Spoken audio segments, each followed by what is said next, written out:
Hi guys, welcome to Sunia IAS. Today in this series, wherein we are discussing MCQs from different chapters and revising the entire chapters by the way of MCQs. Today we are going to discuss one of the chapters, that is chapter number 12, Parliamentary System. Okay, so now first of all, I would want to give you a brief idea about the chapter, what you have to study in the chapter, what things you're supposed to remember from the chapter from exam point of view, and then we will go ahead and look at the MCQs. It will really make it very easy for you. So guys, first of all, we have to know that the system of government in India is parliamentary system. Okay, now there is another kind of system, that is presidential kind of system. So you will have to understand that how do we define if a system, if a country has a parliamentary system or a presidential system. Okay, so it is very basic, very simple. Okay, this can be differentiated on the basis of the relation between the executive and the legislature. Okay, now as we all know, in India we have like three major parts. Okay, which one are those? Legislative, executive and our judiciary. Okay, so इन दोनों के बीच में कैसा relation है, okay, इन दोनों का interaction कैसा है, इसके ऊपर से हम डिफाइन करेंगे कि कोई भी सिस्टम पार्लियामेंट्री सिस्टम है या प्रेसिडेंशियल सिस्टम है. सो पार्लियामेंट्री सिस्टम में क्या होता है, ये एग्जीक्यूटिव जो है वो रिस्पॉन्सिबल है, आंसरेबल है for its actions to the legislature. अब ये लेजिस्लेचर क्या है? This is guys our parliament, जहाँ पे ये लोग लॉज बनाते हैं, लेजिस्लेशन होते हैं. एंड एग्जीक्यूटिव में कौन आएगा? Council of ministers plus president और प्लस कौन आएगा, ये आपको मुझे कमेंट बॉक्स में बताना है. सो इन दोनों के बीच में रिलेशनशिप कैसी है, इससे पता चलेगा कि भाई कौन से टाइप की गवर्नमेंट है. सो अपना सिस्टम क्या है? Parliamentary system. डन. नाउ ये जो प्रेसिडेंशियल सिस्टम होता है उसमें क्या होता है, ये जो एग्जीक्यूटिव है not responsible to the legislature. ठीक है, सो ये बहुत बड़ा डिफरेंस है. Now I told you, I tell you what to learn in this chapter and कैसे करेंगे. सो सबसे पहले तो हमें पता होना चाहिए ये वाला फैक्ट कि भाई कौन से बेसिस पे पार्लियामेंट्री सिस्टम बोलते हैं, वो हमें समझ में आ गया. नाउ हमें जो है इसके फीचर्स, इसकी लाक्षणिकताएं देखनी है कि भाई क्यों पार्लियामेंट्री सिस्टम है, तो उसके क्या सेलिएंट फीचर्स हैं. सो सी, हमारी बुक में 8 फीचर्स लिखे गए हैं which are the most important.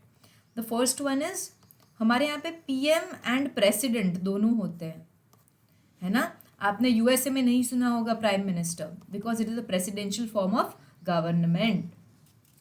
अब प्राइम मिनिस्टर जो है वो रियल एग्जीक्यूटिव है और प्रेसिडेंट जो है हमारे यहाँ पे वो नॉमिनल एग्जीक्यूटिव है. आपको पता होगा भाई, the head of the government is who? PM. Shri Narendra Modi है, वही मेजर डिसीजंस लेते हैं. And our constitution does not give more powers, more discretionary powers to the president, है ना. चलिए, now then another thing which is very visible is majority party rule, है ना. Then we have collective responsibility, है ना. All the council of members, the ministers are collectively responsible to the legislature. अगर उन्होंने ठीक से काम नहीं किया तो कौन सा मोशन पास होगा और सब को निकाल दिया जाएगा. You can say that. ठीक है, कमेंट बॉक्स में बताइए आप मुझे. Then we can say that जो काउंसिल ऑफ मिनिस्टर्स है वो एक ही पार्टी से आता है मोस्टली, है ना. अगर गठबंधन वाली सरकार है तो भाई सबको सीट्स मिलेगी, बट मोस्टली होमोजेनिटी देखने मिलती है कि एक ही पार्टी से लोग आते हैं. After that double membership. ठीक है, सो क्या होता है, जो संसद के मेंबर्स हैं, है ना, जो लेजिस्लेचर में जो इलेक्ट होके आए हैं, मेजर तौर पे वही एग्जीक्यूटिव का पार्ट बनेंगे, है ना, they will be a part of the executive. Okay, so double membership हो गया, कोई मिनिस्टर है तो वो लेजिस्लेचर का भी पार्ट है और वो एग्जीक्यूटिव का भी पार्ट है। जबकि प्रेसिडेंशियल सिस्टम में क्या होता है कि ये जो एग्जीक्यूटिव होते हैं वो लेजिस्लेचर का पार्ट नहीं होते, they are separately appointed by the president. Done. इसके आगे जाते हैं। नंबर 6 यहाँ पे है leadership of the prime minister. हमारे यहाँ पे नमो है ना, नरेंद्र मोदी जी, वो लीड करते हैं। सी गाइज, ये सारी चीज़ें whenever you'll relate to what is going on around you, it will be easier to remember rather than mugging it up, है ना। Now dissolution of the lower house, है ना, अपना जो लोकसभा है वो डिसॉल्व हो सकता है। कौन डिसॉल्व कर सकते हैं? प्रेसिडेंट डिसॉल्व कर सकते हैं। किसके रिकमेंडेशन पे? प्राइम मिनिस्टर के रिकमेंडेशन पे। ठीक है, now let us go ahead. Last point, they work on a principle of secrecy. जो भी इंसान इलेक्ट होता है ना, वो सीक्रेसी का ओथ लेता है अपना ऑफिस जो है उसको ज्वाइन करने से पहले, दैट वॉट एवर इंफॉर्मेशन ही और she has they will not discuss it with any one. Now ये तो मैंने आपको पढ़ा दिया फीचर्स, इसके साथ साथ आपको प्रेसिडेंशियल गवर्नमेंट के जो फीचर्स है वो भी याद रखने हैं, प्लस पॉजिटिव्स कि भाई क्या अच्छा है इस टाइप की सिस्टम में, प्लस हमने क्यों ये सिस्टम अपनाई है। नाउ ये सारी चीज़ें हम एमसीक्यू के साथ देखते हैं। ओके, प्लस हमने ये जो सिस्टम है ब्रिटेन से अपनाई है, तो ब्रिटेन और हमारी जो सिस्टम है पार्लियामेंट्री सिस्टम, उसमें क्या डिफरेंस है वो भी हमें पता होना चाहिए। तो आज ये एमसीक्यूज के थ्रू ये सारे क्वेश्चंस हम आंसर करेंगे। Now Britain has a system of legal responsibility of the minister while India has no such system. Guys, कोई भी मिनिस्टर अपने कोई भी काम के लिए, पॉलिसी मेकिंग के लिए कभी भी इंडिया में लीगली रिस्पॉन्सिबल रहता है? नहीं रहते। ठीक है, तो ये स्टेटमेंट जो है वो अपना सही है।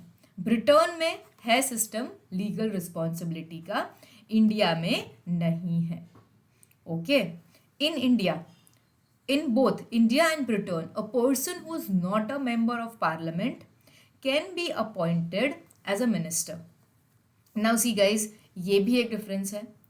इंडिया में ये चीज़ ठीक है कि अगर कोई इंसान संसद का सभ्य नहीं है तो भी उसको हम बना सकते हैं मिनिस्टर, बट फॉर 6 months, 6 महीने के अंदर उसे कहीं से भी चुनाव लड़के, है ना, सीट लेनी है पार्लियामेंट में, एंड देन वो अपना आगे का कार्यकाल कंटिन्यू कर सकते हैं। But if that so 6 months के लिए हम किसी को भी मिनिस्टर बना सकते हैं, बट ब्रिटेन में ये सिस्टम नहीं है ना। ब्रिटेन में ऐसा है कि मेंबर ऑफ पार्लियामेंट होना ही चाहिए इंसान, तो ही उनको मिनिस्टर बनाया जा सकता है। तो कैन आई से ये स्टेटमेंट गलत हो गया अपना। Both India and Britain can have prime minister from the lower और upper house of the parliament. तो देखिए यहाँ पे भी ये चीज़ है कि भाई इंडिया में यस, है ना, बट ब्रिटेन में only from the lower house होने चाहिए। So even this statement is incorrect. Done. So here is the explanation what I just discussed, and it is here for you to read so that your concepts are more clear. Done. Question number 2. Which of the following are features of the parliamentary system over the presidential system? है ना, मैंने इन दोनों का comparison भी आपको बताया था, वो याद रखना है। तो गाइज इससे पहले before we go on to the next step, let us discuss कि भाई क्या क्या डिफरेंसेस है अपनी और ब्रिटेन की सिस्टम के अंदर, है ना। I just use this page to scribble a bit. सबसे पहले तो the differences, head of state, है ना, इन द प्रोसेस कौन हेड ऑफ स्टेट बनेगा? We have a republican system, whereas Britain has monarchy. Britain में मोनार्की फॉलो होती है। So now guys let us go to another point. So republican में क्या होता है, any person can be appointed as a president irrespective of his background, but Britain में monarchy है, that means that only the heirs of the king and the queen can be appointed as the head of the state. Second, okay, Britain जो है वहाँ पे sovereignty of the parliament के basis पे काम होता है. Guys Britain does not have a return constitution, है ना. जो भी एक्ट या लॉ पार्लियामेंट बनाना चाहती है बना सकती है. They are not bound by any limitations of the constitution, and whatever act is passed is like the supreme, उसे कोई चैलेंज नहीं कर सकता. But in India we have a synthesis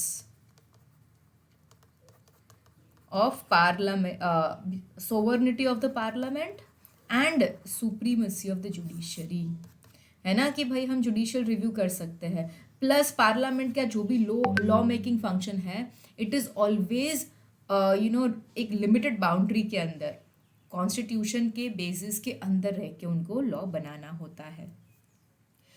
अब हमारे क्वेश्चन में जो पॉइंट था वो पॉइंट हम डिस्कस करते हैं. Number 3, guys excuse my handwriting, I think it's like really bad today, but chali I'll try and make it better now. In Britain, okay, the prime minister has to be from the lower house only. क्या बोलते हैं इसको, house of Commons. Okay, but हमारे यहाँ पे हम राज्यसभा या लोकसभा कहीं से भी पीएम बना सकते हैं. Now point number 4, what is the difference. Minister वाली बात. Okay, in India we can appoint anyone as minister but for 6 months. But in Britain, है ना, ब्रिटेन में क्या होता है, you cannot do that just with anyone, that person has to be a member of the parliament. Done. So guys ये छोटी छोटी चीज़ें हैं जो एग्जाम में हमें बॉधर कर जाती है. प्लस हमने ये पॉइंट भी देखा कि भाई लीगल रिस्पॉन्सिबिलिटी, है ना. ब्रिटेन में yes ministers are legally responsible for the actions they are taken. India में भाई नहीं होता ये सब, वरना कोई चुनाव ही नहीं लड़ेगा. Okay, plus there is kind of a system called shadow cabinet बनता है which the opposition party makes. से फॉर एग्जाम्पल अभी बीजेपी का गवर्नमेंट है ना, तो सामने कांग्रेस पार्टी जो है वो से जो बीजेपी का कैबिनेट है वही सिस्टम से अपना भी कैबिनेट बनाएगा.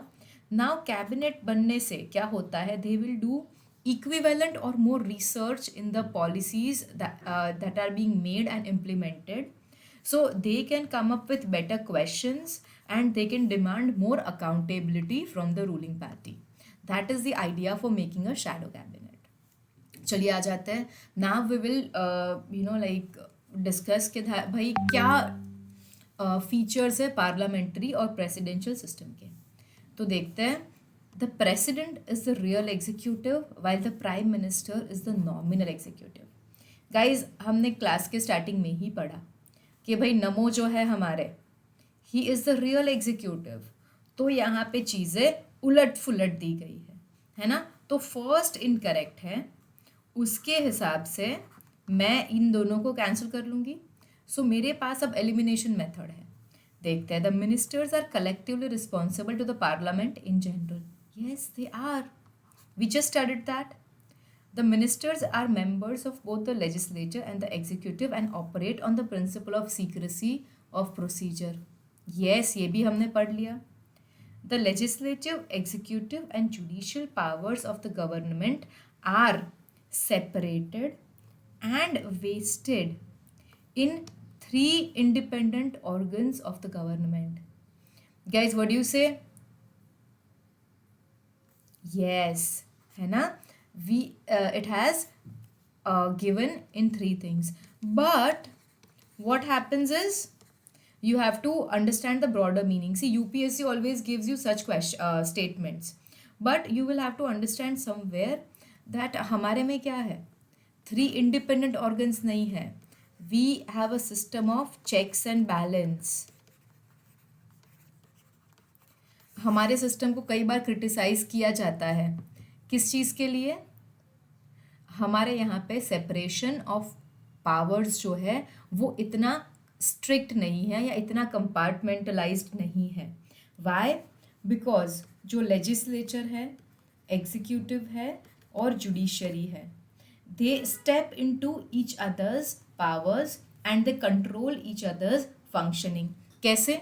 ये जो एग्जीक्यूटिव है ना, वो लेजिस्लेचर का पार्ट है। डन। नाउ लेजिस्लेचर जो है वो नो कॉन्फिडेंस मोशन से एग्जीक्यूटिव को निकाल सकते हैं। प्रेसिडेंट जो है वो पीएम के एडवाइस से लोकसभा को डिसॉल्व कर सकते हैं। जुडिशरी जो है वो लेजिस्लेचर अगर कोई भी लॉ बनाता है और वो अनकॉन्स्टिट्यूशनल है तो उसे कैंसिल कर सकते हैं, है ना। प्लस ये एग्जीक्यूटिव जो है वही प्रेसिडेंट जज का अपॉइंटमेंट देखते हैं। सो हमारे यहाँ पे it is all interlinked and interrelated. Yes, we have 3 wings, है ना। So this is how UPSC will confuse you, but whenever you are reading you have to apply your knowledge and trust your gut feeling. ठीक है, we discussed all of these. The parliamentary system is prevalent in, okay, now this kind of a question you know like कभी कभी आ जाता है UPSC में, and we have to know about all these countries because you know हमारे neighbouring countries है, किसी countries से हमने कुछ अपनाया है हमारे कॉन्स्टिट्यूशन में, किसी कंट्री के साथ अभी हमारे रिलेशंस अच्छे चल रहे हैं, we are just signing lot of agreements. So जो इंपॉर्टेंट वाली कंट्रीज़ है उन्हीं के याद रखने हैं, बाकी वर्ल्ड की सारी कंट्रीज़ के सिस्टम नहीं याद रखने हैं। सो पार्लियामेंट्री सिस्टम किन किन देशों में है, तो भाई हमारे यहाँ पे तो इंडिया में है, हमें पता है। So B is going to be eliminated. उसके बाद वी नो दैट कनाडा में भी पार्लियामेंट्री सिस्टम ऑफ गवर्नमेंट है, because we have adopted lot of things like a strong centre, है ना, from Canada. Plus we all know Canada जो है ना, उनके हेड ऑफ द स्टेट कौन है, क्वीन है। सो हमने ब्रिटेन से लिया है and Canada is still with Britain. So yes, Canada भी आ जाएगा। So then one more, so we know that 1 and 4 are correct. So हमने ए भी एलिमिनेट कर दिया। Now we have to choose between Sri Lanka and Japan. Guys, this is a very factual question, I could have told you कौन सा है नहीं है and moved on, but I want you to develop you know a kind of thinking कि exam में you have to reach to the answer anyhow, है ना। Now see guys, just understand, जब भी हम श्रीलंका का न्यूज़ पढ़ते हैं तो हमेशा प्रेसिडेंट वाली बात होती है कि भाई उनके प्रेसिडेंट ने ये स्टेटमेंट दिया, उनके प्रेसिडेंट ने ये बोला। सो आई नो वहाँ पे कौन सा सिस्टम है, बट एज अ ले मैन अगर ये क्वेश्चन आपको मिल रहा है then you should understand that Sri Lanka, है ना, वहाँ पे हमेशा प्रेसिडेंट वाला जिक्र होता है, तो it has a presidential form of government. Done. अब देखते हैं कि भाई पार्लियामेंट्री फॉर्म कहाँ कहाँ है, Britain, Japan, Canada, India, major याद रखने हैं। उसके बाद प्रेसिडेंशियल सिस्टम कहाँ कहाँ है, USA, Brazil, Russia, Sri Lanka. Done. चलिए थोड़ा आगे जाते हैं। Ivor Jennings called the parliamentary system as cabinet system because the cabinet is the nucleus of power in a parliamentary system. Yes guys, this is true. हमारे यहाँ पे क्या सिस्टम है कि भाई लेजिस्लेचर है, पूरा संसद है ना, पूरा पार्लियामेंट है, इसमें से ही चूज होके एग्जीक्यूटिव ऑर्गन बनता है, मतलब कि मिनिस्टर्स चूज होते हैं। मिनिस्टर्स में भी 3 कैटेगरीज होती हैं, and out of these 3 categories there are ministers called cabinet ministers. They very few in number and they are the actual decision makers. So yes, this is true. The parliamentary government is also known as stable government. Now guys, ये हमको ना common sense से लगाना है। Parliamentary government is anything and everything but a stable government. हमने सरकार को गिरते देखा है in a matter of a few days also, right? So this statement is incorrect. Guys, one of the reasons है ना we adopted the parliamentary government was, parliamentary form of government is called accountable, है ना, accountable form of government. और कहीं ना कहीं हमारे जो कॉन्स्टिट्यूशन के मेकर्स थे, हमारे forefathers of the constitution थे, उन्होंने अकाउंटेबिलिटी को ज्यादा महत्व दिया था than stability. Okay, you should know that. So ours is kind of an accountable government, जहाँ पे लेजिस्लेचर जो है उनको अकाउंटेबल होंगे एग्जीक्यूटिव कलेक्टिवली, जबकि प्रेसिडेंशियल सिस्टम में there is no accountability. Okay, there is no accountability of the executive to the legislature. हमने देखा ना, जब ट्रम्प थे यूएसए में प्रेसिडेंट, उनको जो मन में आता था वो डिसीजंस लेते थे. He withdrew from lot of environmental treaties also, so he was not responsible, है ना, and they were not answerable. So वहाँ पे स्टेबिलिटी है पर अकाउंटेबिलिटी नहीं है. सो पार्लियामेंट्री सिस्टम में, so now we have our answer. So guys, ऐसे ही पॉलिटी में जब जब आप पढ़ोगे, आपके आसपास जो जो इवेंट्स हो रही है ना, उससे अगर आप रिलेट करते जाओगे तो बहुत अच्छे से आंसर्स निकल के आ जाएंगे. डन. चलिए आगे निकलते हैं. The features of parliamentary government India मैंने अभी पढ़ाया है तो सबको आना चाहिए. Nominal and real executives. Nominal कौन आएगा? प्रेसिडेंट. रियल आएंगे पीएम. सिंगल एग्जीक्यूटिव नहीं, we don't have single. Secrecy, हाँ यार, ओथ ऑफ सीक्रेसी होता है. Collective responsibility, yes. This women sing together. So answer is 1, 3 and 4. भाई कहाँ है 1, 3 and 4? We are here. बाकी के आपको याद करने हैं, मैंने सब समझाया था. आगे चलते हैं. Consider the following about the American presidential system of government. अब देखो इनकरेक्ट, अब यहाँ पे ना इनकरेक्ट बोल्ड किया हुआ है, एग्जाम में शायद ना किया हो, तो हमेशा ये देख लीजिए फिर आंसर टिक कीजिए. The president, American president is both head of the state and the head of the government, wherein as the head of the state he leads the executive organ of the government.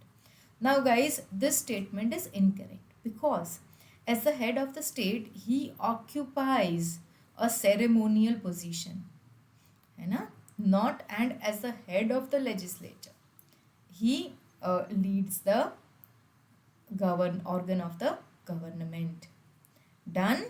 As the head of government he leads the executive. Okay. Head of state बन के ही occupies अ ceremonial, वहाँ पे वो executive के head है और legislature जो है वो सेपरेट है. यूएसए में बहुत स्ट्रिक्ट चलता है separation of powers. So this is incorrect, this is correct. So what will be your answer? Incorrect ढूंढना है. 1. डन. चलिए आगे चलते हैं. In case of parliamentary system alternative government can be formed without fresh elections. हो सकता है क्या ऐसा? यस गाइस, है ना. अगर सरकार गिर रही है तो प्रेसिडेंट जो है he can invite the opposition to form the government. ठीक है, और ये असर्शन दिया हुआ है और रीजन है, if the ruling party loses his majority the head of the state can invite the opposition party to form the government. उनको अपना बहुमत साबित करना पड़ेगा, है ना. they'll have to prove the majority. The president will invite them, there will be a vote and depending on it will be decided whether they can form a government or not. तो ये तो एकदम सही explanation लग रहा है ना, मैंने भी ये explanation दे दिया, तो answer will again be A. So guys, thank you very much. If you really found this video helpful, then please subscribe to our channel, like the video and share the video. And if you like and share and subscribe, I promise I'll come up with better handwriting in the next video. Okay, bye guys.